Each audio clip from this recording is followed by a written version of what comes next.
Abby Roy has graduated actually just a year ago from Winslow High School. And she's a rising sophomore at Bowdoin College, I believe majoring in sociology and perhaps a concentration in education. And I'll let her tell you more about her year, but I must add that she's been an intern in our office already in the first year. And she's nothing but a gem. She's smart, able to connect that with real outcomes. Like, it's amazing how fast she finishes projects. We couldn't keep up with her sometimes. But we really thank her for being here and accepting this opportunity to kind of address you. So Abby Roy.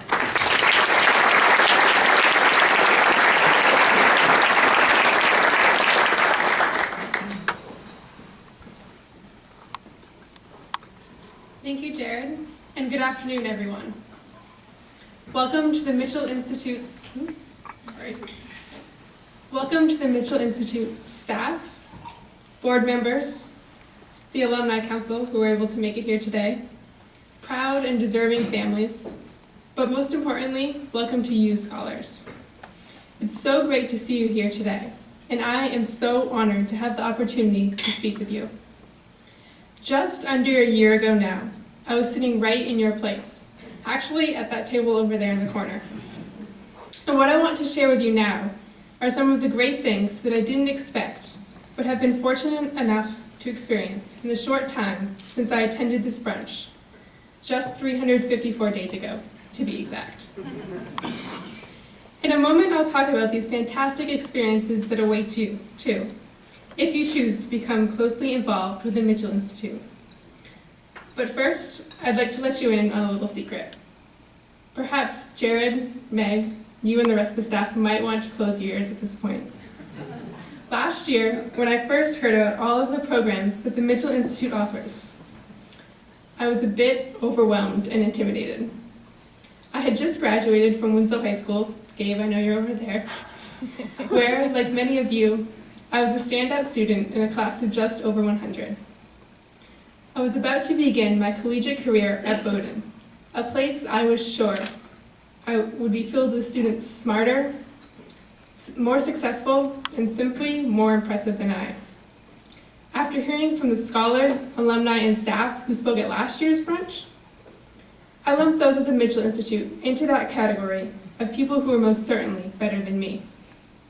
Although excited and hungry for what Bowdoin and the coming years could offer, I wondered, what can I bring coming from a small town in Maine? You know, the truth is, I was wrong about both of those groups. I met a huge number of great people in my first few weeks at Bowdoin, and I know that you as well will in the coming weeks and months. But that's not what I'm here to talk about today. I know you heard from Jared to own your story. I heard that last year as well, and it's advice that bears repeating for sure. It made me feel inspired and empowered. But I didn't quite believe it until I went to Mile Weekend in October. I went to Mile somewhat reluctantly. I was incredibly nervous about going, but didn't have any other plans for fall break, and figured that at the least I get to spend some time in Baxter State Park and make my parents proud and happy in the process. Boy, am I glad that I went. I may not have known anyone there, but I found that I had something in common with just about everyone.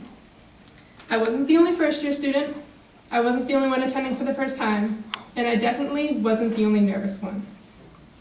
I got to hear so many different stories from so many great people, but this time, I didn't lump my fellow scholars into that category of people who I thought were better than me in some way.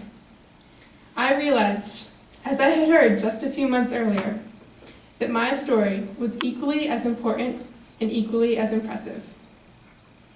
As you've been able to see from the pictures, the ones of us outdoors in Baxter State Park, Mile Weekend was a ton of fun. We canoed, we stacked firewood for the park rangers, we ate great food, but most of all, we shared stories. I felt inspired after leaving Mile Weekend, but not overwhelmed. I went back to Bowdoin with a bold appreciation of my own roots and how they are essential as I look to the years ahead. As a result of my attending my weekend, I was invited to attend the Mitchell Institute Gala in early November. This is their biggest fundraiser of the year. In one evening, they raise over $300,000, and center stage are the scholars' inspiring stories. That's a lot of pressure. I and other scholars sat at tables with hugely impressive people from all professional fields. And because of my experiences at Mile Weekend, I felt confident sharing my story among inquiring supporters. And let me say, I made some really great connections. By the time March rolled around, and with it Mile 2, which is the professional development day at UNAM headquarters in Portland, it really wasn't a question of whether or not I would attend. By this time, I had developed relationships with scholars from schools and communities across the state, and I was familiar enough with the staff at the Mitchell Institute to be greeted by name at the door. During the day, I sat down with a group of educational professionals, including Jason Long, who we heard from earlier, and gained some really valuable career advice. But the story doesn't stop there. Bowdoin and the Mitchell Institute have a long-standing partnership through which Bowdoin students serve as interns. Although in the past, the fellowship has only been awarded to rising juniors and seniors, because of my experiences at Mile, the Gala, and Mile 2, I felt confident in applying for the program. I was indeed fortunate enough to be granted one of these positions. I spent time working with the entire staff, but especially Lisa Plimpton, the research director. One of my projects involved tracking down data from the Maine Department of Education and the National Student Clearinghouse, and then packaging this data in reports that we sent to each of your high schools to inform them of their recent graduates' college-going patterns. In other words, I now know for each of you what percentage of your classmates go on to college, and more importantly, about what percentage of them will graduate 6 years later with a college degree.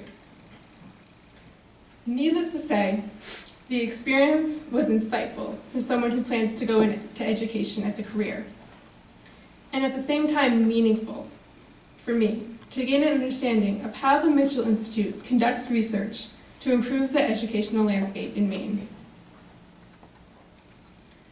Looking back, I've experienced tremendous professional as well as personal growth since I was sitting in your position almost exactly a year ago.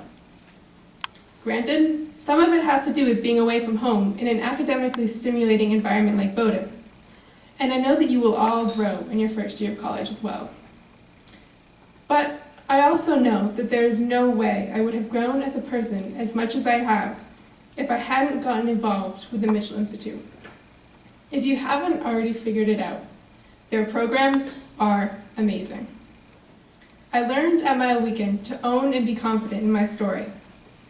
And then I shared my story and connected with some amazing professionals at the gala. At Mile 2, I learned how to slowly but surely cultivate my network in a way that will help me make more informed career decisions. Because of the confidence that I gained in putting my story out there, I secured a summer internship in my career field. And the thing is, I still have 3 more years of being active and engaged with the Mitchell Institute, and I couldn't be more excited. I'm sure whether it's on the slope of Katahdin, around the campfire, or through a game of networking bingo, we'll have the opportunity to get to know one another in the months and years to come. You all made a great decision in coming this morning. As you move on to new places in the coming weeks and months, remember that you carry with you an honor that not only bestows Senator George Mitchell's name, but also one that recognizes your own great achievements. Congratulations.